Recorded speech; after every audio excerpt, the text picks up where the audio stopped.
50,000 বছর মানুষ এরকম দৌড়াবে, চিৎকার করবে, কাঁদবে, বাঁচার কোনো উপায় নাই। সবাই বলবে আল্লাহ যদি বিচারটা শুরু করতো, যা হবার হবে, আগে বিচার শুরু করে। বিচারে শুরু হয়। মানুষগুলো কাঁদতে কাঁদতে বলবে, চলো আমরা আদম আলাইহিস সালামের কাছে যাই, যেন আল্লাহর যে সুপারিশ করে, আল্লাহ আপনি বিচার শুরু করেন। কিয়ামতের ময়দানে সবাই মিলে সাইয়েদনা আদম আলাইহিস সালামের কাছে যাই বলবে, ইয়া আবাল বাশার ইয়া আউয়ালাল আম্বিয়া, ও আদম নবী, আপনি দুনিয়ার থেকে প্রথম নবী। আল্লাহ নিজ হাতে আপনারে 60 হাত লম্বা করে বানিয়েছেন। আপনার সম্মানে ফেরেশতাদেরকে সেজদা দিতে বলেছেন। দুনিয়ার প্রথম নবী, প্রথম মানুষ আপনি। আপনি আল্লাহর যে সুপারিশ করেন যেন আল্লাহ বিচার শুরু করে। কিয়ামতের দিনটা বড্ড ভয়ঙ্কর, কেউ সুপারিশ করার সাহস পাবে না। আরে আমার অবস্থা কি আমি জানি না, আমি আবার কারোর জন্য সুপারিশ করব? কথা বুঝেন নাই? আমার কি হবে আমি জানি, তা আমি আরেকজন নিয়ে টেনশন করার সুযোগ কোথায়? ইয়া নাফসি ইয়া নাফসি, আল্লাহ আমারে বাঁচাও, আমারে বাঁচাও, আমারে বাঁচাও। কাঁদতে কাঁদতে মানুষ হয়রান হয়ে যাবে, এ নাকি আবার আরেকজনের বাঁচাবে। বিশ্বনবী বলেন, বিশ্বনবী একবার ছাগলের রান খাচ্ছিলেন। রান খেতে খেতে বিশ্বনবী বলেন, আনা সাইয়্যিদুন নাসি ইয়াউমাল কিয়ামাহ, আমি কিয়ামতের দিন সর্বশ্রেষ্ঠ হব, মানুষের মধ্যে সর্বশ্রেষ্ঠ সেরা আমি বিশ্বনবী। আলহামদুলিল্লাহ পড়েন।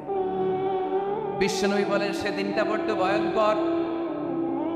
সেদিন কেউ কারো কোনো উপকারে আসবে না, বন্ধু বন্ধুর কাজে আসবে না, স্ত্রী স্বামীর উপকারে আসবে না, স্বামী স্ত্রীর উপকারে আসবে না, পীর সাহেব মুরিদরে বাঁচাতে পারবে না, মুরিদ পীর সাহেবরে বাঁচাতে পারবে না, নেতা কর্মীর পরিচয় দিবে না, কর্মী নেতার পরিচয় দিবে না, ভাই বোনকে চিনবে না, বোন ভাইকে চিনবে না, বাবা তার সন্তানকে চিনবে না, মেয়েকে দেখে মা দৌড়ে দৌড়ে পালাবে।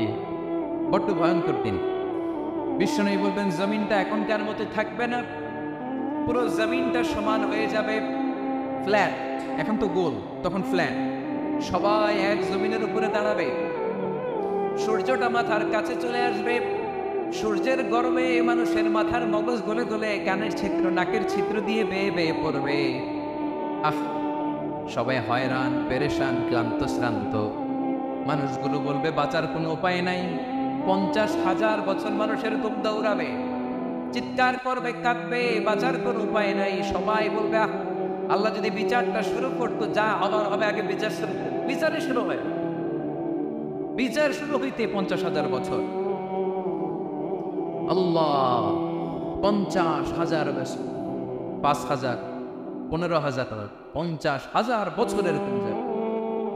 মানুষগুলো কাঁদতে কাঁদতে বলবে, চলো আমরা আদম আলাইহিস সালামের কাছে যাই, যেন আল্লাহর যে সুপারিশ করে, আল্লাহ আপনি বিচার শুরু করেন। কিয়ামতের ময়দানে সবাই মিলে সাইয়েদনা আদম আলাইহিস সালামের কাছে যাই বলবে, ইয়া আবাল বাশার ইয়া আউয়ালাল আম্বিয়া, ও আদম নবী, আপনি দুনিয়ার বুকে প্রথম নবী। আল্লাহ নিজ হাতে আপনারে 60 হাত লম্বা করে বানিয়েছেন। আপনার সম্মানে ফেরেশতাদেরকে সেজদা দিতে বলেছেন। দুনিয়ার প্রথম নবী, প্রথম মানুষ আপনি। আপনি আল্লাহর যে সুপারিশ করেন যেন আল্লাহ বিচার শুরু করে। আদম আলাইহিস সালাম বলবেন, আমি পারবো না, কারণ আল্লাহ আমাকে একটা নিষিদ্ধ গাছের কাছে যেতে নিষেধ করেছিল, আমি ভুল করে এই গাছের ফল খেয়েছি। নাফসি নাফসি, আজকে আমার কি হবে আমি জানি না, আমি বড় লজ্জিত। আমারে যদি আল্লাহ জিজ্ঞেস করে কেন খাইছিলাম, আমার কোনো উত্তর নাই। তোমারে বাঁচাবো কেমনে আমি? নবীরা থার করে কাঁপবে সেদিন। আদম আলাইহিস সালাম বলবেন, আমি পারবো না, মাফ করো আমাকে, আমি পারবো না। ওই যে ভুল করে গন্ধম খেয়ে ফেলেছি, নিষিদ্ধ গাছের ফল খেয়ে ফেলেছি, আমি বড় লজ্জিত, অনুতপ্ত, আমি পারবো না। আজকে আল্লাহ এত রাগান্বিত হয়েছে, আগে কখনো আল্লাহ এত রাগান্বিত হয় নাই, ভবিষ্যতে আল্লাহ কখনো এত রাগান্বিত হবে না। আমি পারবো না। এক কাজ করো, তোমরা নূহ আলাইহিস সালামের কাছে যাও। কোন নবী? লোকেরা এবার পাগলের মতো দৌড়াতে দৌড়াতে আল্লাহর নবী নূহ আলাইহিস সালামের কাছে যেয়ে বলবে, ইয়া নবী আল্লাহ নূহ, আনতা আউয়ালুর রাসূলি ফিল আরদ, আপনি জমিনে প্রথম রাসূল। আদম আলাইহিস সালাম নবী ছিলেন, রাসূল ছিলেন না। এই দুনিয়ার বুকে প্রথম রাসূল ছিলেন আল্লাহর নবী নূহ আলাইহিস সালাম। সবাই বলবে, ও নবী আল্লাহ নূহ, রাসূল আল্লাহ নূহ, আল্লাহ আপনাকে আবদান শাকুরা, শুকরগুজার বান্দা বলে কোরআনে বলেছে। কোরআনে নূহ আলাইহিস সালামের নামেও সূরা আছে না নাই? আপনি আল্লাহর প্রিয় বান্দা, প্রিয় রাসূল। দেখেন আমাদের কি দশা, ঘামতে ঘামতে শেষ। জমিনটা তামার জমিন সূর্যটা মাথার কাছে, কি করবো আর পারি না, ঘামতে ঘামতে আর কত ঘামবো, কত দাঁড়িয়ে থাকবো। আল্লাহরে যে বলেন বিচার যেন শুরু করে। নূহ আলাইহিস সালাম বলবেন আমিও পারবো না, আমিও পারবো না, আমি আমার ছেলের জন্য এক কথা বলে ভুল করে ফেলছি। যখন মহাপ্লাবন হবে আমি বললাম আল্লাহ আমার কলিজার টুকরা সন্তান রে বাঁচান। আল্লাহ বললেন ও নূহ, সে তোমার সন্তান না, কারণ সে ঈমান আনে নাই, সে পাহাড়ের উপর দাঁড়িয়েছে, দেখি কেমনে সে বাঁচে। ওই যে আমি একটা না বুঝে আবদার করেছি, আল্লাহ আমার উপর রেগে গিয়েছিলেন। আজকে আল্লাহ ওই ব্যাপারে যদি আমারে প্রশ্ন করে, আমার কোনো জবাব নেই, আমি পারবো না, মাফ করো। তোমরা সবাই মিলে আল্লাহর খলিল ইব্রাহিম আলাইহিস সালামের কাছে যাও। লোকগুলো পাগলের মতো খুঁজতে আরম্ভ করবে, অযুত লক্ষ নিযুত কোটি মানুষের ভিড়ে আল্লাহর খলিল ইব্রাহিমকে যে বলবে ইয়া খলিলুল্লাহ, ও আল্লাহর খলিল, আল্লাহ আপনাকে বড্ড ভালোবেসেছেন, আপনি কাবা বানিয়েছেন, আল্লাহ আপনাকে বড্ড পছন্দ করেন। দেখেন আমাদের কি অবস্থা, আপনি যে আল্লাহর কাছে সুপারিশ করেন যেন আল্লাহ আজকে বিচার শুরু করে। আল্লাহর নবী ইব্রাহিম বলবেন আমিও পারবো না, আমি আমার জীবদ্দশায় 3টা মিথ্যা বলেছি। কয়টা? আসলে মিথ্যা না, একটু টুইস্ট করে কৌশল করে কথা বলেছিলেন, ওইটাকে হাদিসে মিথ্যা বলা হচ্ছে। আমি জীবনে 3টা মিথ্যা বলেছি, জীবন বাঁচানোর তাগিদে কৌশল করে 3টা কথা বলেছি। আজকের এই কঠিন ময়দানে আল্লাহ যদি ওই 3টা কথার ব্যাপারে জিজ্ঞেস করে, লজ্জায় আমি মাথা দেখাতে পারবো না, আমিও পারবো না, আমিও পারবো না। আজকে আল্লাহ এত রেগে আছে, আগে কখনো এত রাগে নাই, পরেও রাখবে না। তোমরা সবাই মিলে বনী ইসরাইলের নবী মূসা আলাইহিস সালামের কাছে যাও। সবাই এবার যাবে মূসা আলাইহিস সালামের কাছে, যেয়ে বলবে ইয়া নবী আল্লাহ মূসা, আপনি ছিলেন কালিমুল্লাহ, আল্লাহর সাথে সরাসরি কথা বলতেন। রব্বুল আলামিন আপনাকে তাওরাত কিতাব দিয়েছেন, আপনি যে এই সুপারিশ করেন। আল্লাহর নবী মূসা বলবেন মাফ করো, আমিও পারবো না, আমি দুনিয়ার বুকে ভুল করে একটা মানুষকে মেরে ফেলেছি। আমি মারছিলাম আদব শিক্ষা দেওয়ার জন্য, এক থাপ্পড়, ওই থাপ্পড়ে যে ওই লোক মরেই যাবে আমি জানতাম না। আজকে আল্লাহ যদি জিজ্ঞেস করে কেন মারলাম, জবাব আছে? ওই লজ্জায় আমি অনুতপ্ত, আমি পারবো না, আমার এই কথা বলো না। আজকে আল্লাহ বড্ড রেগে আছে, আমি পারবো না। তোমরা আল্লাহর নবী সাল্লাল্লাহু আলাইহি সাল্লামের কাছে যাও।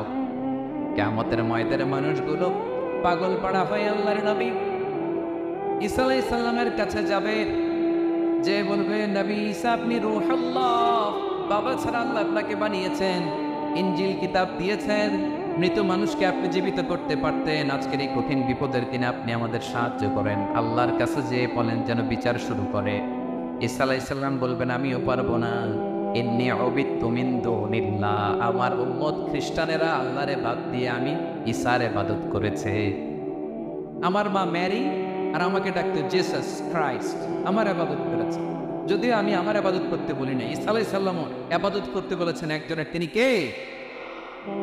আল্লাহর নবী ঈসা আলাইহিস সালাম বলবেন আমিও পারবো না, আজকে আল্লাহ অনেক রেগে আছে, আমি পারবো না। তবে একটা পরামর্শ দিতে পারি, একটা সাজেশন দিতে পারি। আজকের দিনে কঠিন মুসিবতের কালে, এই কঠিন সময়ে কেউ আল্লাহর দরবারে দাঁড়িয়ে একটা টু শব্দ করার ক্ষমতা কারো নাই, একমাত্র আখিরি জামানার পয়গম্বর বিশ্বনবী মুহাম্মদুর রাসূলুল্লাহ ছাড়া।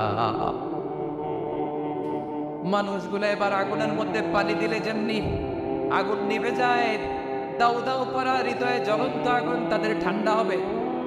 কিয়ামতের ময়দানে ওই বিভীষিকাময় সময়ে মুসিবতের কালে মানুষগুলো পাগল হয়ে বিশ্বনবীকে খুঁজতে আরম্ভ করবে। সবাই মিলে বিশ্বনবীর কাছে যে বলবে ইয়া রাহমাতাল লিল আলামিন, ইয়া খাতামুন নবীন, রাহমাতাল লিল আলামিন। দেখেন আমাদের কি অবস্থা, কি কঠিন বিপদে আমরা আছি, দাঁড়াতে পারি না, সূর্যের আলোতে ঘেমে হয়রান। আজকে কেউ সুপারিশ করতে পারবে না। সব নবীরা অপারগতা স্বীকার করেছে, তারা বলেছে আপনি ছাড়া কেউ নাকি আল্লাহর সামনে দাঁড়াতে পারবেন না, আপনি একটু সুপারিশ করেন। বিশ্বনবী বলবেন আসো আসো, আজকের দিনে আমি ছাড়া আল্লাহর সামনে কেউ দাঁড়াতে পারবে না। বিশ্বনবী মাকামে মাহমুদে যে আল্লাহু আকবার বলে সিজদায় লুটিয়ে পড়বেন। আল্লাহ রাব্বুল আলামিন বিশ্বনবীকে এমন কিছু চমৎকার শব্দ শিখাবেন, ওই শব্দগুলো দিয়ে আল্লাহর প্রশংসা করে বিশ্বনবী কাঁদতে আরম্ভ করবেন। বিশ্বনবী এমন ভাবে অজর দ্বারায় সিজদায় লুটিয়ে পড়ে কাঁদবেন, রাব্বুল আলামিনের রহমতের দরিয়ায় জোশ লেগে যাবে। রব্বুল আলামিন এই দৃশ্য থেকে সহ্য করতে পারবেন না। রব্বুল আলামিন বলবেন, ইয়া মুহাম্মদ ইরফা রাসাক, ও নবী আপনি মাথা তোলেন, মাথা তুলেন, আপনার কান্না আমি সহ্য করতে পারি না। নবী আপনি মাথা তুলেন, সাল তোরতা, আজকে আপনি যা চাবেন তাই চাবেন। নবী আপনি সিজদা থেকে মাথা তুলেন, সাল তোরতা, যা চাবেন তাই দেব। ওয়াশফা তুশাফা, যার জন্য সুপারিশ করবেন তার সুপারিশ কবুল করে নেবেন। বিশ্বনবী এবার মাথা তুলবেন। যে বিভীষিকাময় সময়ে প্রত্যেক নবী বলেছেন আমি পারবো না, প্রত্যেক নবী বলেছেন নাফসি নাফসি, আমার কি হবে আমি জানি না, আল্লাহ আমারে বাঁচাও। প্রতিটি নবী বলবে নাফসি নাফসি, আল্লাহ তুমি আমারে বাঁচাও, আমারে বাঁচাও। বিশ্বনবী মাথা তুলবেন, তুলে বলবেন রব্বি হাবলি উম্মতি, আল্লাহ তুমি আমার গুনাহগার বাঁচাও। এই দুনিয়ার বুকে রব্বুল আলামিন সব নবীকে একটা করে দাওয়া মুস্তাজাবা দিয়েছেন, মানে যে দোয়া করলে কবুল হয়ে যায় সাথে সাথে। দাও বিহা, দুনিয়ার সব নবীরা ওই দোয়াটা দুনিয়ায় করে ফেলেছে। সব নবীকে আল্লাহ একটা করে দোয়া দিয়েছেন, নবী দোয়া করলেই কবুল। সব নবীরা ওই দোয়া করে ফেলেছে দুনিয়ার। বিশ্বনবী বলেন আমি করি নাই। ওয়া ইন্নী আফতাবিউ দাওয়াতি শাফাআতান লিউম্মতি ইয়াওমাল কিয়ামাহ, আমার ওই স্পেশাল দোয়াটা আমি দুনিয়ার বুকে কঠিন বিপদে পড়েও কোনোদিন করি নাই। আমি আমার স্পেশাল দোয়াটা কিয়ামতের দিন আমার গুনাহগার উম্মতকে সুপারিশের জন্য রেখে দিয়েছি। আল্লাহ বলবেন নবী ইরফা রাসাক, মাথা তোলেন, আর কাঁদবেন না। বিশ্বনবী মাথা তুলবেন, আল্লাহ বলবেন সাল তোতা, আপনি যা চাবেন তাই দেব। ওয়াশফা তুশাফা, সুপারিশ করেন, সুপারিশ কবুল করব।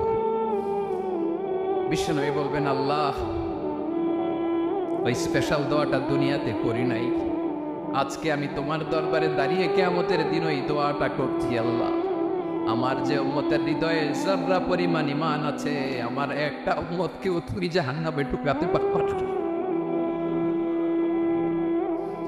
বিশ্বনবী পাগলের মতো একবার হাউজে কাউসারে যাবেন, একবার সিরাতে যাবেন, একবার পুলসিরাতের দিকে, একবার হাউজে কাউসারের দিকে পাগলের মতো দৌড়াতে থাকবেন। তার কোনো গুনাহগার উম্মত যাতে জাহান্নামে ঢুকে না যায়, সেদিন কেউ সুপারিশ করতে পারবে না বিশ্বনবী সাথে।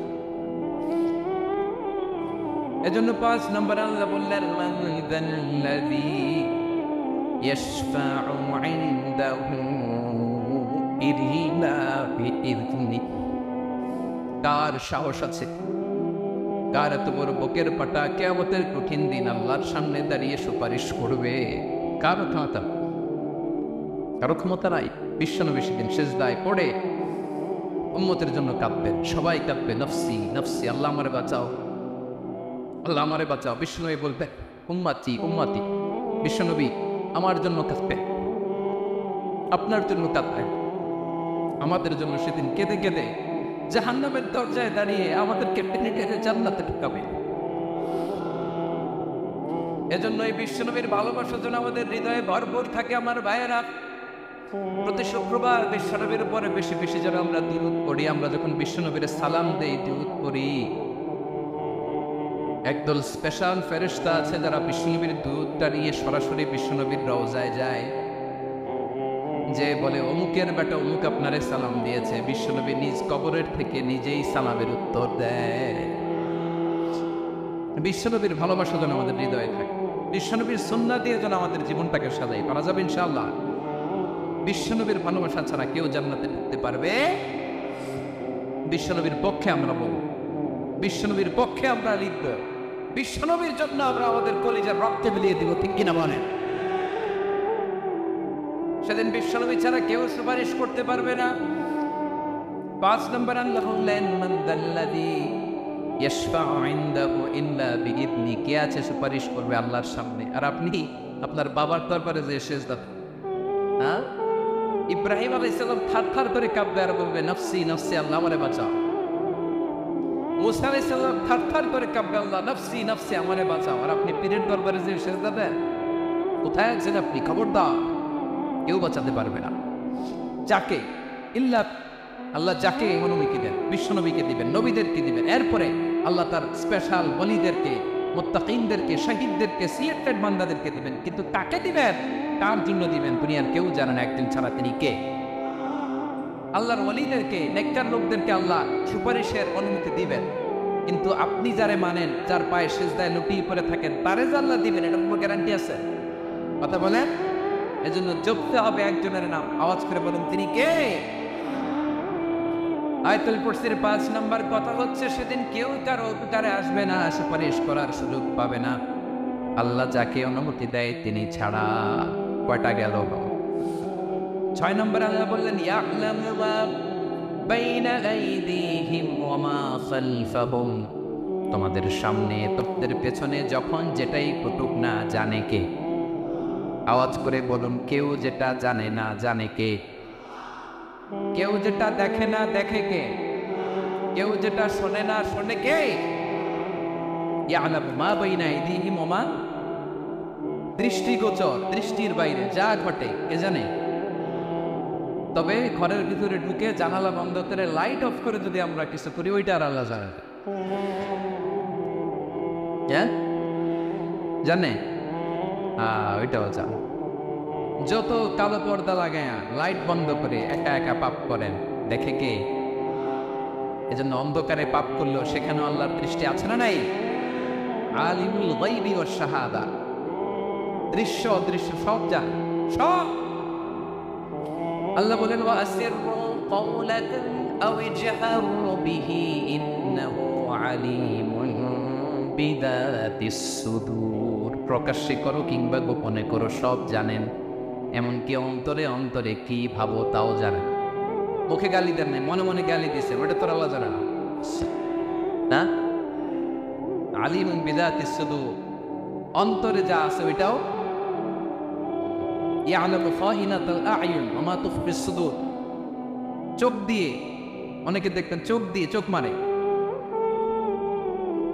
ওইটাও আল্লাহ দেখে। বিচার করতেছে, বিচারককে কুষ্ঠুর দিয়ে আপনি চোখ মারলেন যে এইভাবে না ওইভাবে কর, এটা তোর আল্লাহ দেখে দেখে নেয়। হ্যাঁ, খাইনাতাল আ'য়ুন, চোখের খেয়ানত দেখে। ওয়া মা তুখফিস সুদূর, অন্তরে যেটা লুকায় রাখো ওটাও তিনি দেখেন। এজন্য আল্লাহ বলেন 6 নম্বর কথা হচ্ছে, ইয়ালামু মা বাইনা আইদিহিম ওয়া মা খালফাহুম, সামনে পেছনে যা ঘটে সব জানে কে। কথা ক্লিয়ার? 7 নম্বরে আল্লাহ বললেন, ওয়ালা ইউহিতুনা বিশাইইন মিন ইলমিহি ইল্লা বিমা শা। কেউ তার জ্ঞানকে পরিব্যাপ্ত করতে পারে না, পরিবেষ্টন করতে পারে না। তার জ্ঞানে কি আছে কেউ জানতে পারে না, ততটুকু ছাড়া যতটুকু তিনি জানেন। সুবহান। নবীরা কি সব জানেন? বিশু ঈসা ইসলাম সব জানতেন? আল্লাহ তাআলা নবীদেরকে যতটুকু জানান ততটুকুই নবীরা বলে, ঠিক কি না? ওমা ইয়ানতিকু আনিল হাওয়া ইন হুয়া ইল্লা ওয়াহয়ুন ইউহা। আল্লাহ যতটুকু জানায় নবীরা ততটুকু বলতে পারে, এর বাইরে বলতে পারে না। আল্লাহ যতটুকু জানায় ততটুকু। আমাদের জ্ঞান যা আছে দিছে কে? সবাই বলুন, কে দিছে?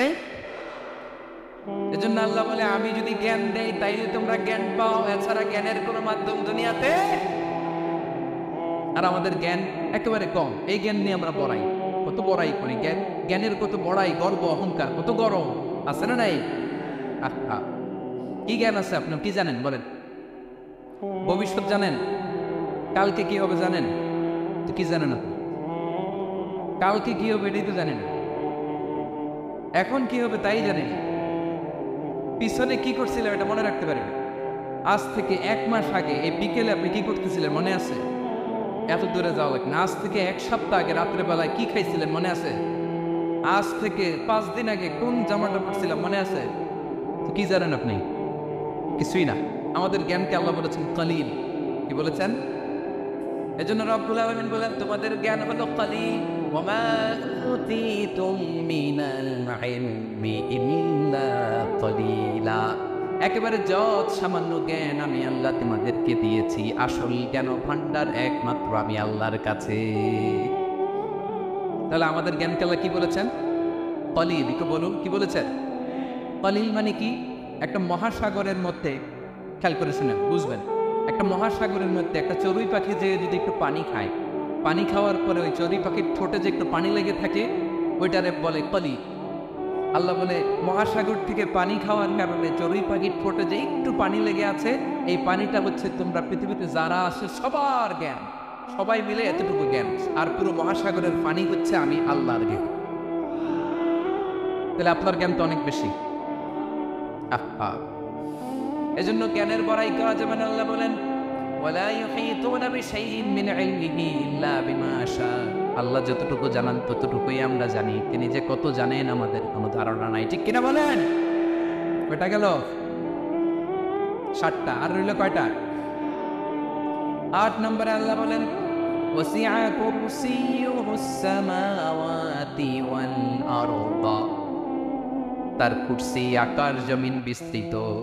আকাশ এবং জমিনকে পরিব্যাপ্ত করে রেখেছে তার কুরসি, তার ক্ষমতা, তার কর্তৃত্ব। কুরসির 2টা তাফসীর। এক তাফসীর হলো কুরসি মানে ক্ষমতা, তার ক্ষমতা, কর্তৃত্ব, আকাশ জমিন বিস্তৃত। কুরসির আরেকটা ব্যাখ্যা হচ্ছে সরাসরি কুরসি, যেখানে আল্লাহ পা রাখে। কি রাখে? তার মানে হুজুর আল্লাহরও পা আছে? আছে। কেমন? আমরা জানি আমাদের পায়ের মতো। সুবহানাল্লাহ পড়েন তো। তাইলে আল্লাহ কার মতো? আল্লাহ আল্লাহর মতো। সুবহানাল্লাহ পড়েন। লাইসা কামিসলিহি শাই, কোনো কিছু তার মতো নয়। তো তিনি কার মতো? তিনি তার মতো। ওয়ালাম ইয়াকুন লাহু কুফুয়ান আহাদ। ওয়াসিআ কুরসিয়ুহুস সামাওয়াতি ওয়াল আরদ। তার কুরসিটা আকাশ জমিন বিস্তৃত। এটা ঊর্ধ্ব জগতের কথা। অতঃপর হাতের বাইরে কোন জগৎ? ঊর্ধ্ব জগৎ শুরু হয় এই যে এখান থেকে, মাথার উপর থেকে ঊর্ধ্ব জগতের শুরু। ঠিক কিনা?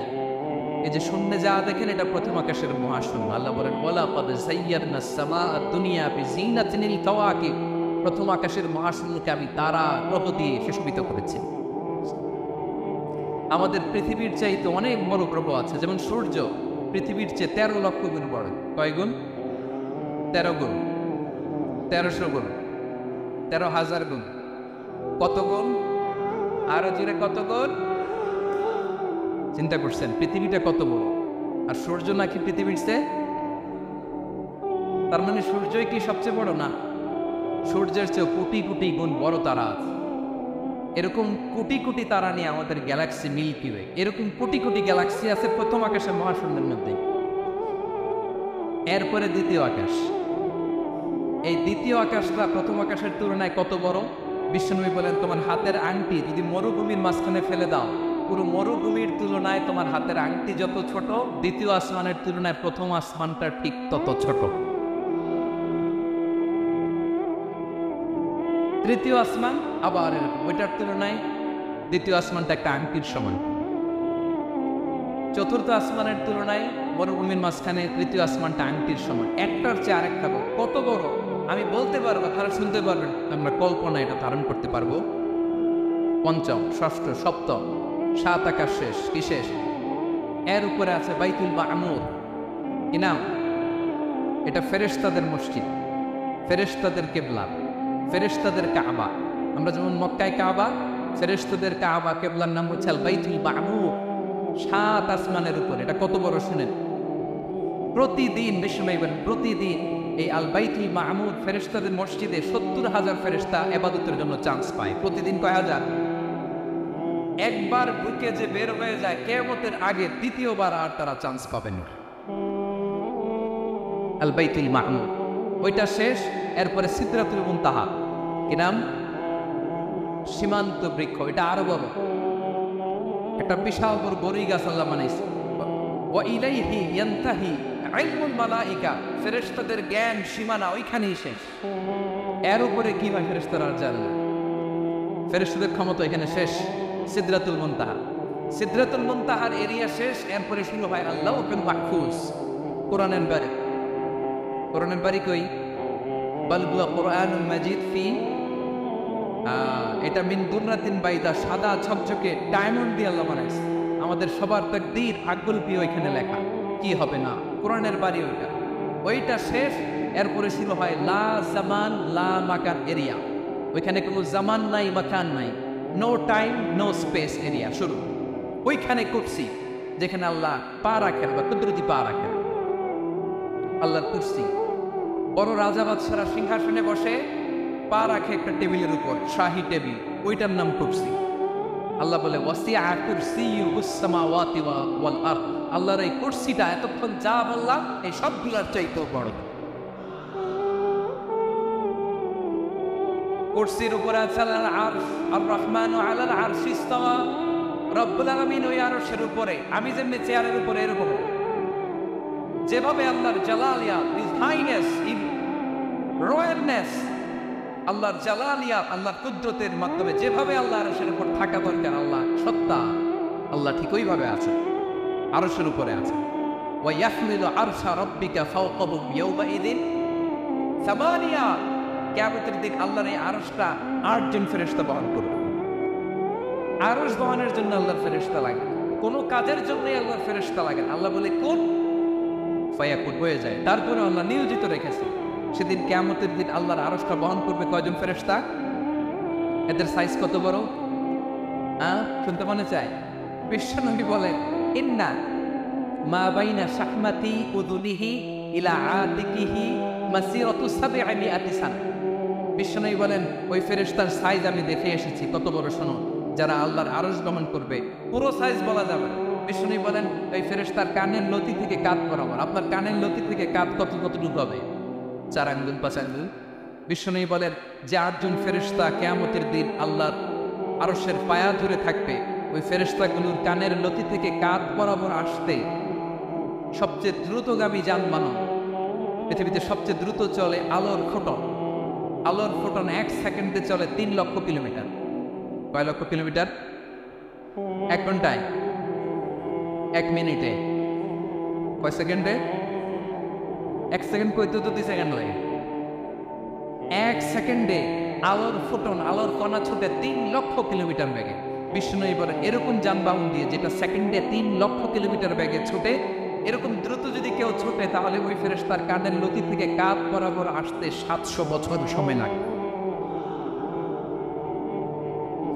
এজন্য রব্বুল আলামিন বলেন ওয়াসিআ কুরসিয়ুহুস সামাওয়াতি ওয়াল আরদ, আল্লাহর কুরসিটা আকাশ জমিন সব চাপিয়ে যাবে। তাহলে আল্লাহ কত বড়! সুবহানাল্লাহ। সেজদায় যখন লুটিয়ে পড়েন এটা ভাববেন, আরে কারে সেজদা দেই আমি? তিনি কি সুবহান, কি সুবিশাল, ওই রবের গোলাম।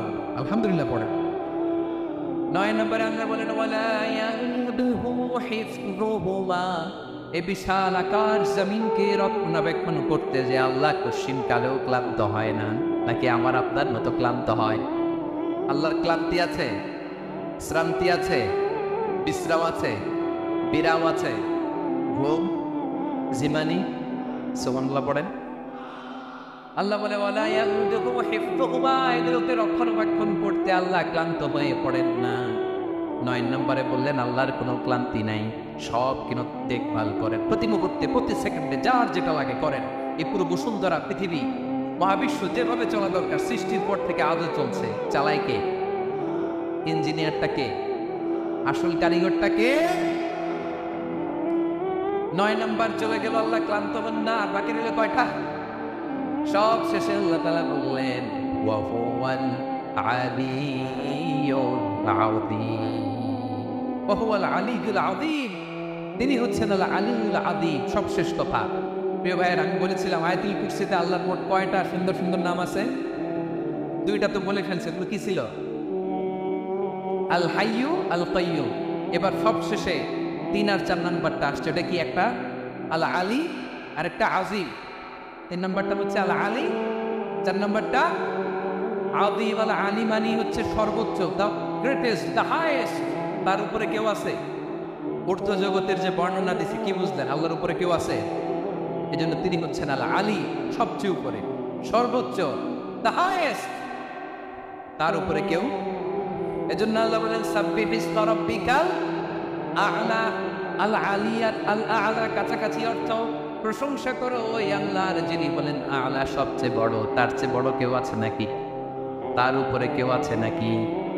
আল আ'লা। এজন্য আমরা যখন সিজদায় লুটিয়ে পড়ি, আমরা যখন সবচেয়ে নিচে যাই, আমরা বলি আল্লাহ তুমি সবচেয়ে উপরে।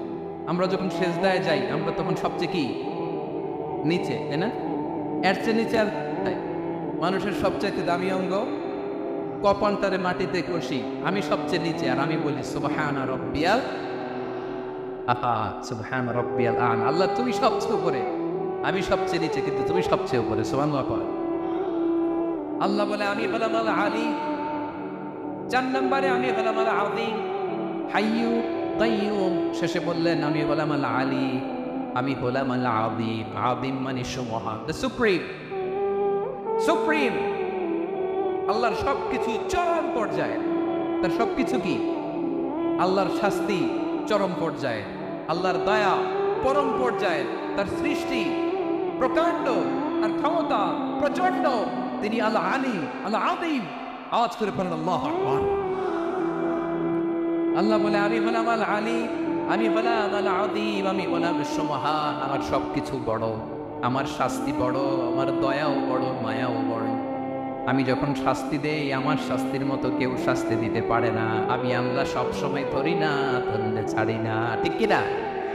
ধরে ধরে ধরেন, ধরলে আল্লাহ সাবধান। যখন আযাব আসবে, গজব আসবে, পালাবার জায়গা খুঁজে পাওয়া যাবে।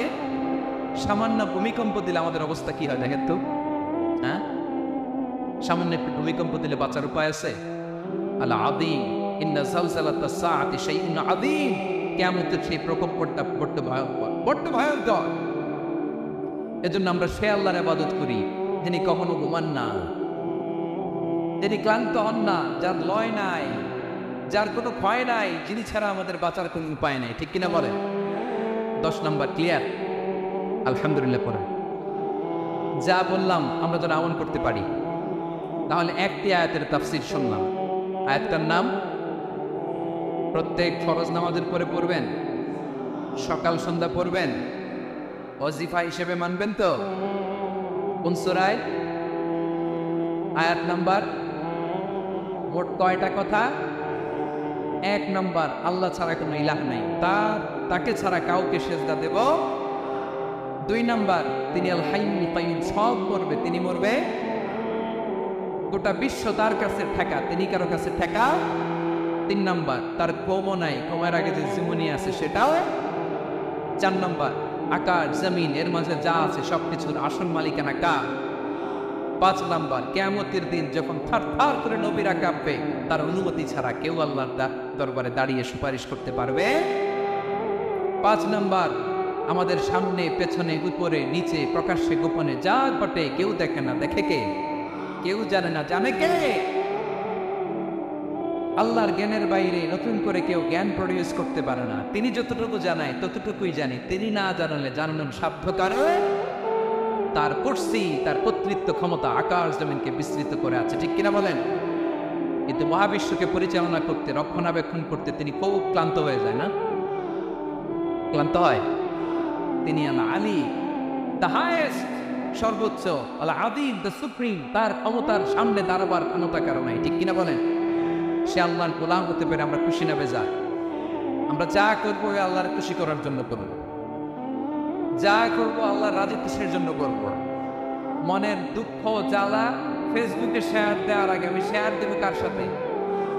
পারবেন? পারবেন? আল্লাহরে ভালো লাগে, আল্লাহরে মায়া লাগে, আল্লাহর কাছে চোখের পানি ছেড়ে কাঁপতে ভালো লাগে।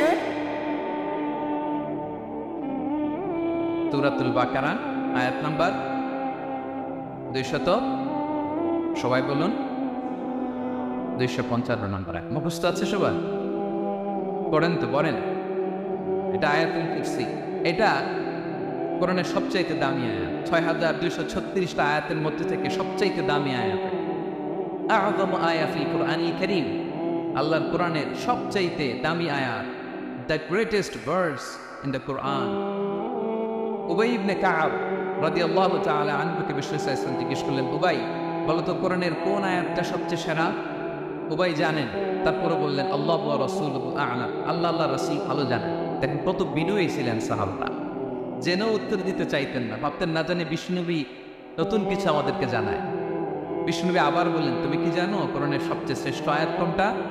এবার উবাই ভাবলেন এবার আমি উত্তরটা দিয়েই দিই। তিনি বললেন আয়াতুল কুরসি, আল্লাহু লা ইলাহা ইল্লা হুয়াল হাইয়ুল কাইয়্যুম, এটা শ্রেষ্ঠ আয়াত। বিষ্ণুনবী খুশি হয়ে উবাই ইবনে কাবের বুকে একটা চাপড় মারলেন, আদরের চাপড় দিয়ে বললেন, ইয়াহনিকাল ইলমু ইয়া আবুল মুনজির, হে আবুল মুনজির, জ্ঞান এবং প্রজ্ঞা তোমার জন্য মুবারক হোক, তুমি ঠিক বলেছো। সুবহানাল্লাহ পড়ে। তাহলে এই প্রথম ইনফরমেশনটা আজকে জানলাম। কোরআনের সর্বশ্রেষ্ঠ আয়াতের নাম, সবাই বলবেন একসাথে, কোরআনের সর্বশ্রেষ্ঠ আয়াতের নাম কোন সূরায়? আয়াত নাম্বার 255। এত আয়াত থাকতে এই আয়াতটা কেন সর্বশ্রেষ্ঠ হলো রে ভাই? এর কারণ এই আয়াতের ভিতরে আল্লাহ তাআলা তার নিজের পরিচয় তুলে ধরেছেন। এই আয়াতের ভিতরে আল্লাহ তাআলা তাওহীদের পরিচয় দিয়েছেন, একত্ববাদ, তিনি যে একক। আমাদের রব কয়জন? নাকি 2 জন, 3 জন? কয়জন? আমাদের রব একজন, এক আল্লাহর পরিচয় আছে। এখানে আল্লাহর জ্ঞান, আল্লাহর ক্ষমতা, আল্লাহর কুদরতের বিবরণ আছে। এই একটি আয়াতে আল্লাহর 4টা আসমাউল্লাহিল হুসনা আছে। আল্লাহর 4টা সুন্দর সুন্দর নাম, আল হাই, আল কাইয়ুম, সবশেষে আছে আল আলী, আল আযীম। মোট কয়টা? জোরে বলেন। আল হাইয়ুল কাইয়ুম 2টা, আল হাই একটা, আল কাইয়ুম। ওয়ালা ইয়াউদুহু হিফযুহুমা ওয়া হুয়াল আলিয়্যু, একটা আল আলী আর একটা আযীম। তাহলে মোট আল্লাহর কয়টা নাম আছে এখানে? এজন্য এই আয়াতটা কোরআনের সবচাইতে শ্রেষ্ঠতম আয়াত, আয়াতুল কুরসি। এটা আপনারা পড়বেন। বিষ্ণু ঈসা ইসলাম বলেন, মান ক্বারা আয়াতুল কুরসি দুবুরা কুল্লি সালাতিন মাকতুবাতিন লাম ইয়ামনা'হু মিন দুখুলিল জান্নাতি ইল্লাল মাউত। প্রত্যেক ফরজ সালাতের পরে যে ব্যক্তি আয়াতুল কুরসি পড়ে তার জান্নাতে যাওয়ার ক্ষেত্রে আর কোনো বাধা থাকে না। একটা জিনিস ছাড়, সেটা হচ্ছে মরণ, মৃত্যু। লোকটা মরে না তাই জান্নাতে যায় না, মরলেই জান্নাতে। প্রত্যেক ফরজ সালাতের পরে যদি কেউ আয়াতুল কুরসি পড়ে তার জান্নাতে যাওয়া কেউ ঠেকাতে পারবে না, কোনো বাধা নাই। একটা বাধা আছে, সেটা কি? মরে না, না মরলে জান্নাতে যেতে পারবেন, মরলেই। তাহলে কত ফজিলতপূর্ণ আয়াত পড়েন। বাতুপা হাতের আমার করে জাতুপ্রা ভাইয়েরা প্রত্যেক ফরজ নামাজের পরে এটা পড়বেন ইনশাআল্লাহ। বলেন সবাই, প্রত্যেক ফরজ সালাতের পরে এই আয়াতুল কুরসি পড়বেন। এবং বিষ্ণু ঈসা ইসলাম বলেছেন, যখন ঘুমোতে যাবা, ইদা আওয়াইতা ইলা ফিরাশিক, যখন ঘুমোতে যাবা আয়াতুল কুরসি পড়বা। যদি পড়ো, আল্লাহর পক্ষ থেকে আপনার সিকিউরিটির জন্য আল্লাহ একটা স্পেশাল ফেরেশতা নিয়োগ দেন। সকাল পর্যন্ত আপনার সিকিউরিটি দেয়, শয়তান আপনার কাছে আসতে পারে। ফজরের পরে পড়লে মাগরিব পর্যন্ত সিকিউরিটি, প্রোটেকশন ফ্রম আল্লাহ। মাগরিবের পরে পড়লে ফজর পর্যন্ত প্রোটেকশন ফ্রম আল্লাহ। তাহলে দিস আয়াতুল কুরসি শুড বি আওয়ার ওয়াজিফা, ডেইলি ওয়াজিফা at every morning and every evening for every Muslim. ঠিক কিনা বলেন? প্রত্যেক মুসলিমের স্পেশাল ওয়াজিফা হবে আয়াতুল কুরসি। ফরজ নামাজের সালাম ফেরানোর পরে আস্তাগফিরুল্লাহ, আস্তাগফিরুল্লাহ, আস্তাগফিরুল্লাহ 3 বার, সুবহানাল্লাহ 33 বার, আলহামদুলিল্লাহ 33 বার, আল্লাহু আকবার 33 বার, লা ইলাহা ইল্লাল্লাহ ওয়াহদাহু লা শারীকা লাহু। এগুলো পড়ার পরে আমরা আয়াতুল কুরসি পড়ব। তাহলে জান্নাতে ঢোকার এন্ট্রি আমার কেউ ঠেকাতে পারবে? তাহলে পড়বেন সবাই আয়াতুল কুরসি। এই হচ্ছে আয়াতুল কুরসির ফজিলত। জাদু টোনা, বান, ব্ল্যাক ম্যাজিক, এগুলোর অনিষ্ট ক্ষতি আছে না নাই? অনেকের সমস্যা বলে ওদের ব্ল্যাক ম্যাজিক করেছে, জাদু করেছে, বান মেরেছে, এগুলো থেকে আল্লাহ তাআলা আপনাকে প্রোটেকশন দেবে। শয়তান আপনাকে ওয়াসওয়াসা দিতে পারবে না, কাছে আসতে পারবে না। জিন এসে আপনার ডিস্টার্ব করতে পারবে না। জিন করে ডিস্টার্ব করে না? হ্যাঁ, এই প্যারানর্মাল বিষয়গুলো, সুপার ন্যাচারাল যেগুলো, জিন পরি ডিস্টার্ব করে। আয়াতুল কুরসি পরে ফু দিবেন, কাছেও আসবে না। সুবহানাল্লাহ, প্রোটেকশন দিবে কে? তাহলে রামাটেক্স গ্রুপের আজকের প্রোগ্রামে আমরা সবাই একমত হলাম যে আমরা এখন থেকে ডেইলি ফরজ সালাতের পরে আয়াতুল কুরসি পড়ব, ঠিক কিনা? কিন্তু তার আগে তো নামাজটা পড়তে হবে নাকি? হ্যাঁ, 5 ওয়াক্ত সালাত জামাতের সাথে পড়বেন তো? হাত তোলেন, ওয়াদা করেন আল্লাহর সাথে, বলেন আল্লাহ, হাত তুলে ওয়াদা করলাম 5 ওয়াক্ত নামাজ জামাতের সাথে আদায় করার চেষ্টা করব, তুমি তৌফিক দাও। আওয়াজ করে পড়ুন আমিন। আর নামাজের পরে আয়াতুল কুরসি পড়বেন ইনশাআল্লাহ। বলেন। তাহলে আসুন এই সুমহান আয়াত, কোরআনের সর্বশ্রেষ্ঠ আয়াত, যেটিকে বিষ্ণু ঈসা ইসলাম সকাল সন্ধ্যা পড়তে বলেছেন প্রোটেকশনের জন্য, সে আয়াতের তাফসীর সবাই আমার সাথে সাথে আওয়াজ করে পড়ো। আউযু বিল্লাহি মিনাশ শাইতানির রাজীম, বিসমিল্লাহ বিসমিল্লাহির রহমানির রহিম আল্লাহু লা ইলাহা ইল্লা হুয়াল হাইয়ুল কাইয়্যুম লা তা'খুযুহু সিনাতুন ওয়ালা নাওম লাহু মা ফিস সামাওয়াতি ওয়া মা ফিল আরদ মান যাল্লাযী ইয়াশফা'ু 'ইনদাহু ইল্লা বিইذনিহি يعلم ما بين أيديهم وما خلفهم ولا يحيطون بشيء من علمه إلا بما شاء وسع كرسيه السماوات والأرض ولا يئوده حفظهما وهو العلي العظيم পড়েন আল্লাহু আকবার অবস্থা আছে সবার না থাকলে আজকে করে নিন পারবেন তো ইনশাআল্লাহ একটি মাত্র আয়াতের তাফসীর করব সূরা বাকারার 255 নম্বর আয়াত কিন্তু এই একটি আয়াতে আল্লাহ 10টি কথা বলেছেন কয়টি 10টি কথা বলেছেন গুনে গুনে এই 10টা কথা বলে আজকে শেষ করব ইনশাআল্লাহ বলেন এক নম্বর কথা হচ্ছে আল্লাহু লা ইলাহা ইল্লাহু আল্লাহ নিজের পরিচয় দিচ্ছেন আল্লাহ বলে আমাকে চিনে নাও আমি হচ্ছি আল্লাহ তোমাদের রব লা ইলাহা ইল্লাহু তিনি ছাড়া কোনো ইলাহ নেই আছে আল্লাহ ছাড়া আমাদের কোনো ইলাহ আছে বাঁচানেওয়ালা আছে তরানেওয়ালা আছে মুক্তি দেওয়ার কেউ আছে আমাদের বাঁচাতে পারেন রক্ষা করতে পারেন মুক্তি নিশ্চিত করতে পারেন একজন সত্তা তিনি কে তার নাম কি সবাই বলেন আল্লাহ নামটা জপতে আপনার কষ্ট লাগে তো কেমন লাগে ভালো লাগে তাহলে প্রাণ ভরে আল্লাহকে ডাকেন বলেন আল্লাহ